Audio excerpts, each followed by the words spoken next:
Hey everybody, welcome to All Things Life and Legacy with Greg and Mary Salter. We are so excited that you guys are tuned in today.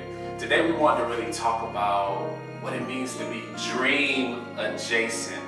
Dream adjacent. Now, if you noticed on our first video, we said this is not our dream home that we're building, but this is a dream adjacent home. So let me give you a little bit of background on this process for us. So we bought the lot that you saw in video number 1, in episode 1. We bought that back in 2019. What happened is we designed what we felt like at the time was our dream home. It had everything in it that we wanted for this season and this time in our life. But as all of you know, and unless you live under a rock, supply chain issues have changed the game in construction. Interest rates have gone up. Everything is more expensive than it was a couple of years ago.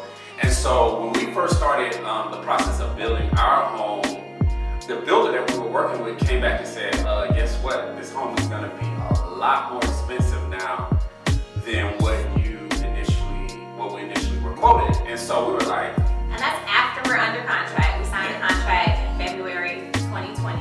Yeah. And then you guys know what happened in March, April, May 2020. So they came back to us in May, late June 2020 and was like, what you signed up for is something we can no longer do. Yeah, so we canceled. We was like, we're not gonna do that. It's not gonna work for us.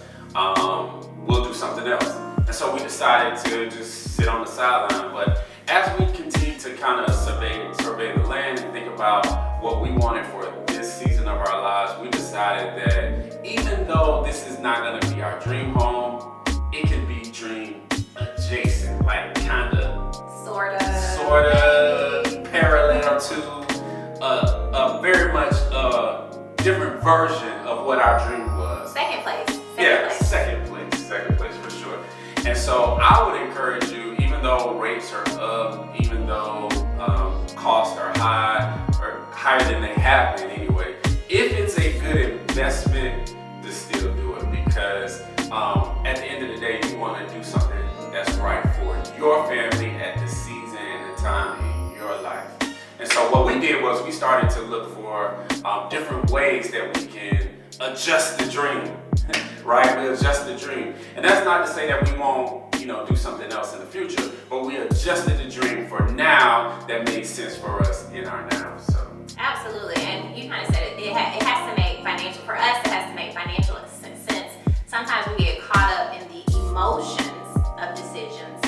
We get caught up in what we were thinking, what we were planning, and we become emotionally attached to something that sometimes we get beyond what makes financial sense. So for us, we had to balance the price tag of certain things versus, what we're comfortable with paying and still being able to do all the other things that are important to us, still being able to save and to invest and to vacation and, all these other things that make our life what we want it to look like. So be sure whenever you're making big decisions not to get caught up in the emotion of it all, but at the end of the day, you certainly can walk away or pivot from what the dream might have been and make it dream adjacent. Yeah, dream adjacent. It's Winston Churchill who said, don't allow perfection to be the enemy of progress. And so in some areas of your life, you might have to just get started, keep going. It may not be exactly what you wanted, but you can find some way to keep the dream alive, right? Keep hope alive and do what makes sense for you right now. So my encouragement to you is whatever it is in your heart, just so happens that this particular area of our life, as it relates to our home, this was important to us. And so we want to go ahead and go for it. We're going for it, but we're going to always do it in a sound financial way. So thanks so much for tuning in. Love you. Can't wait to see you next time as you go on this journey with us. All things life